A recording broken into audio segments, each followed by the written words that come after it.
Rappelez-nous votre nom. Jean-Claude Van Damme. On s'en souviendra.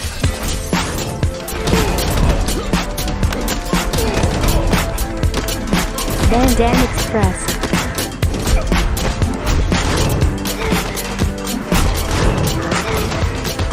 Van Damme Express. Salut tout le monde, vous écoutez Van Damme Express, le podcast qui regarde tous les films de Jean-Claude Van Damme et qui les classe les uns par rapport aux autres. Aujourd'hui, épisode 46, on a regardé le troisième film de Peter Hyams dans la filmographie de Jean-Claude Van Damme, donc après Mort Subite, 20 ans après Mort Subite en 94, après bien sûr Time Cop, l'année d'avant. Donc on arrive Enemies Closer 2013, c'est le dernier film réalisé par Peter Hyams dans sa carrière. Il fera d'autres choses après, mais plus en tant que réalisateur. Il avait été chef-op sur Regeneration, donc il est dans la Van Damme Family, pas trop loin.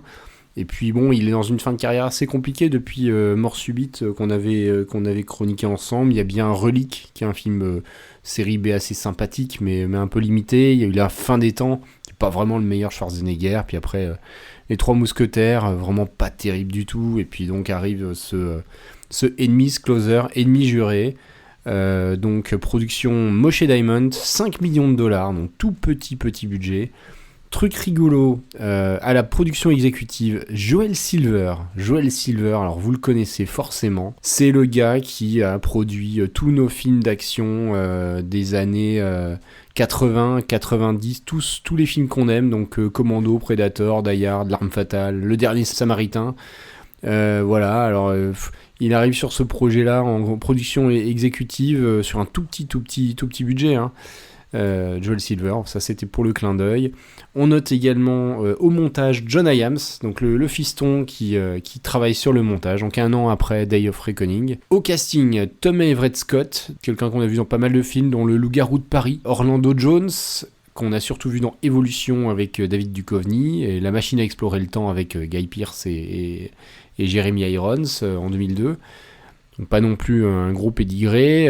Dans le rôle féminin principal, on a Lindsay Cocker. Et bien sûr, dans les hommes de main du méchant, on aura Chris Van Damme, qui est dans tous les films avec son père. Dès qu'il y a des hommes de main, des gens qui doivent se battre un petit peu, Jean-Claude arrive avec son fiston. Donc bien sûr, Jean-Claude Van Damme dans le rôle du méchant. Et ça, c'est sympa. Il n'a pas joué tant que ça des méchants. Et on va voir donc si c'était une bonne idée. Oh, c'est bio. C'est bien. Quand j'étais petit garçon dans la maison de ma grand-mère, elle avait une très belle oie. Je l'appelais Edith, en hommage à la chanteuse française Edith Piaf. Je l'adorais vraiment, cette oie. Et tout le monde trouvait ça hilarant. Et un soir, lorsqu'on était en train de dîner, ma grand-mère m'a dit « Edith est délicieuse, non ?» J'ai quitté la table en courant et j'ai tout vomi. J'ai pleuré comme un bébé. Et depuis, je suis végétalien. J'avais pas le choix. Je devais la tuer. Alors pour l'histoire, au fin fond d'une réserve à la frontière canado-américaine, on a un avion de trafiquant de drogue qui s'abîme avec son contenu à quelques encablures du rivage. La police s'excite, cherche à essayer de comprendre comment récupérer le truc, mais il y a des truands grimés en police montée canadienne, donc avec les uniformes rouges, et dirigés par Xander, donc Jean-Claude Van Damme, complètement maboule, qui arrive dans le secteur et qui se débarrasse de la police locale en très peu de temps, et se met à la recherche de Henry, qui est le garde-chasse, qui pendant le début du film fait le tour des habitants, donc a l'air de bien connaître les lieux et bien apprécier des gens du cru. Donc Henry, pourquoi il le recherche ? Parce que c'est un ancien des forces spéciales, Henry, et donc c'est le seul qui est capable de plonger donc dans ces eaux et retrouver le butin. Donc ce dernier, donc Henry, il va s'allier à Clay, qui débarque aussi dans le coin récemment, mais lui pour venger son frère, donc il vient pour castagner Henry au début. Pourquoi il vient venger son frère? Parce que son frère était un ancien militaire dans l'unité de Henry, disparu au front. Et on n'oublie pas, enfin, dans les personnages, la présence d'une touriste mignonne, Kayla, qui donne un rencard à Henry au début du film. Elle arrive, elle est perdue, Henry l'aide, et puis elle lui donne un rencard, elle lui dit « Tu viendras à tel endroit ce soir, on va manger ensemble ». Et en fait, c'était bien sûr un plan signé Xander pour mettre la main sur lui. La première moitié du film tient la route, il y a une ambiance intrigante, il y a quelques scènes de bagarre assez soignées, et surtout un antagoniste hilarant, Jean-Claude Van Damme en total roue libre, cheveux roux, hirsutes, un énorme sourire sur le visage, des tonnes de répliques folles. Il joue un trafiquant de drogue devenu végétalien, pseudo-écologiste depuis que sa grand-mère a tué son oie favorite. Et lors de ses apparitions, il se passe toujours quelque chose à l'écran. Alors globalement, ça vaut quoi ce Enemies Closer de Peter Hyams? Normalement, on est dans la bonne moitié du classement avec Peter. Je vous fais rire, c'est ça? Ouais. Et plutôt 2 fois qu'une. Sont-ce mes chaussures? Oui, je crois. Je refuse de porter du cuir. Je suis végétalien, je sauve l'environnement. C'est pour la planète. Oh.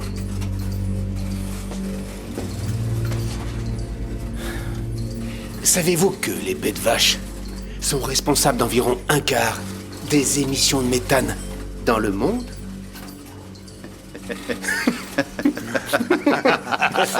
C'est vrai.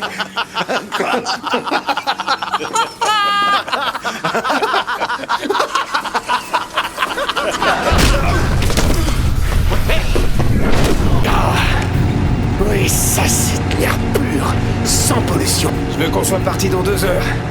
On a 20 kilos d'héroïne à récupérer, de la blanche, de la pure et de la non coupée. Et chaque kilo vaut plus que chacun d'entre vous. Alors montrez-moi que vous êtes tous à la hauteur. Tu viens avec moi. Peu importe pourquoi vous êtes là, faites ce que vous avez à faire. Mais ne polluez pas mon parc. Ah, c'est de l'humour de garde forestier. Très drôle. Foutez-moi le camp! Le vieux est de mauvais poil.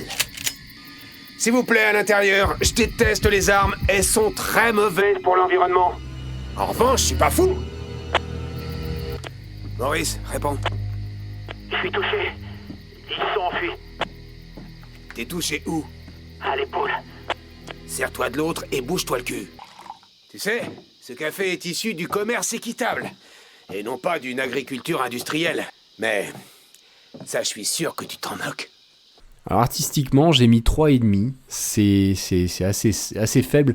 Je vous ai parlé de la première moitié du film qui marchait bien. Le film, il s'essouffle assez vite. Faute d'enjeu, faute d'idées aussi, faute de décor. Bon, 5 millions de dollars, c'est rien.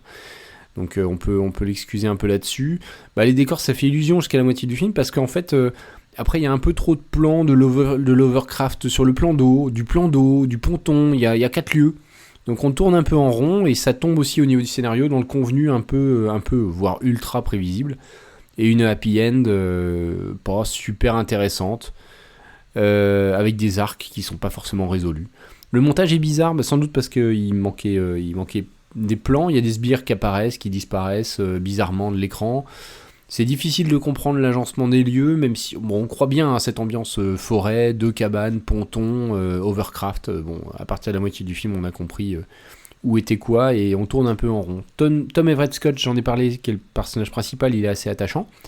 Il marche pas mal, il est plutôt bien dans son rôle avec ses chemises de bûcheron. Mais son binôme avec Orlando Jones décolle jamais, et donc l'arc de la vengeance du frère, etc., ce sera pas vraiment résolu, ça nous donne en tout cas aucun frisson. C'est con parce que c'était un peu le titre du film, Enemies Closer, avec les deux qui allaient travailler ensemble, main dans la main, malgré leurs différends, et qui, non, en fait, ça, on s'en fout un peu. L'amourette avec Kayla, elle promettait, mais en fait, l'histoire, elle tombe également un peu à plat. Et je pense parce qu'elle est désamorcée un peu trop tôt dans l'histoire, le fait que ça soit un double agent, ça on le sait assez vite, et puis du coup à la fin il n'y a pas de tension, il n'y a pas grand chose. Il reste Jean-Claude Van Damme avec son excellent personnage, je vais y revenir un peu plus tard, quand même pour la note Van Damme, donc il est appuyé par des seconds couteaux, Chris Van Damme bien sûr, ils sont tous compétents martialement, ils sont aussi tous complètement sacrifiables et oubliables, donc ils disparaissent les uns après les autres sans sans qu'on qu'on tremble trop pour eux. Je vous l'ai dit plusieurs fois, c'est Xander, hein, le méchant Van Damme, qui donne une vraie couleur au film. On se souviendra principalement de lui une fois le film terminé. C'est son intérêt principal, et pourtant on a l'impression que son ajout a été tardif dans la production, parce que je pense que le scénario était au départ autour des deux, de Clay et de Henry, mais on l'a greffé au scénario de manière plus approfondie, je pense une fois qu'on a compris que la proposition était vraiment cool. Voilà, j'ai pas trop parlé de la réalisation, elle est fonctionnelle, elle marche plutôt pas mal dans les scènes d'action notamment, hein, très lisible, on sait ce qui se passe. Il y a des belles nuits américaines, mais c'est un peu tout le temps de la nuit américaine, c'est un petit peu trop, quand il y a 80% du film qui est filmé de cette manière, avec ses éclairages, c'est un peu cache-misère, et au bout d'un moment ça se voit un peu. Je vous ai parlé des scènes d'action qui étaient pas mal, bah oui, globalement, c'est sympa, elles sont bien filmées, alors elles sont pas forcément hyper mémorables, il y en a quand même deux qui sortent du lot. Il y en a une dans le chalet entre Henry et Clay, qui est assez cool, où ils utilisent des ustensiles, des fers à repasser, des casseroles, tout ce qui passe sous la main, et elle est bien chorégraphiée, ça finit par passer par une fenêtre, je crois. Et aussi la première apparition de Jean-Claude Van Damme, où il pète un plomb et il élimine tous les policiers dans le QG, elle est également très bien mise en scène, assez violente, plutôt cool. Après on verra plus trop Van Damme se battre, et les bastons seront surtout autour de Clay et Henry, avec quand même une petite baston sympa avec Chris Van Damme, mais pas non plus de quoi se relever la nuit. Donc côté bagarre, je lui ai mis un 4, donc c'est plutôt correct sans être super ouf. Et côté Jean-Claude Van Damme, j'ai mis un bonus de plus 1,5. Donc on est dans les films où Van Damme, où je mets le plus gros bonus Van Damme, hein, parce que bon là c'est un rôle absolument enthousiasmant. Il joue un écolo complètement fou, fasciné par les chenilles, par les pommes. Ses répliques sont toutes assez fun. C'est quasiment le Joker de Batman. Honnêtement, c'est exactement cette persona tout à fait chaotique, qui sacrifie ses hommes, qui change de plan, qui contrôle tout lui-même et qui on ne sait pas trop où il va, lui non plus peut-être.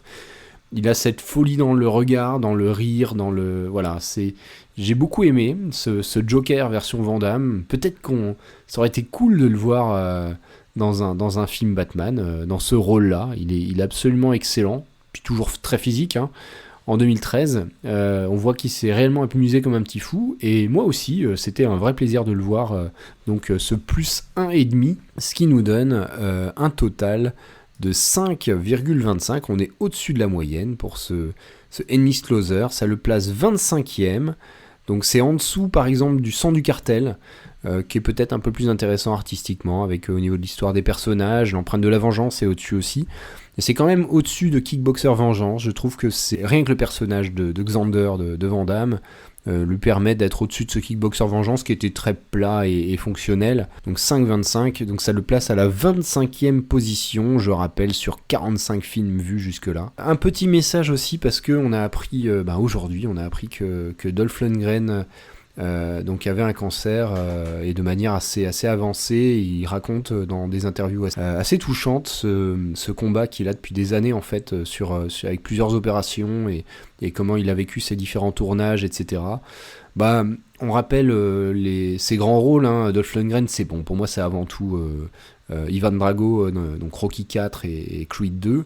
Moi, c'est son grand rôle, mais on se souvient de Maître de l'Univers, et puis bien sûr, pour ce qui nous intéresse sur la filmo de Jean-Claude Van Damme, il a joué quand même dans 5 films, donc les 3 Universal Soldier, où il jouait son unisol, complètement fou et froid, et on s'en souvient quand même, hein, avec sa collection d'oreilles, etc. C'est un rôle qui est assez marquant. Après Expendables 2, et puis le plus très oubliable Blackwater, ce qui était vraiment à chier ce film. Mais bon, un personnage attachant, quelqu'un qui est agréable à voir et à lire en interview. Et Dolph, on est avec toi, on t'envoie toute notre énergie pour cette épreuve. On espère que tu iras au mieux, et puis qu'on te reverra quand même, peut-être même dans un film, qui sait. Et nous, on se retrouve dans 15 jours pour l'épisode 47 de ce Van Damme Express. Salut tout le monde, ciao.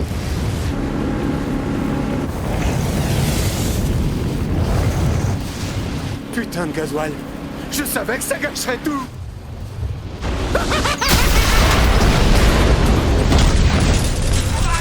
Van Damme Express.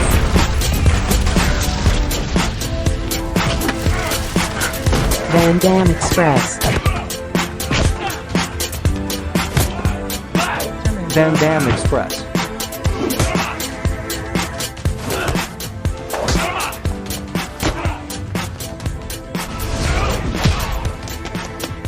La route. Là où on va, on n'a pas besoin de route.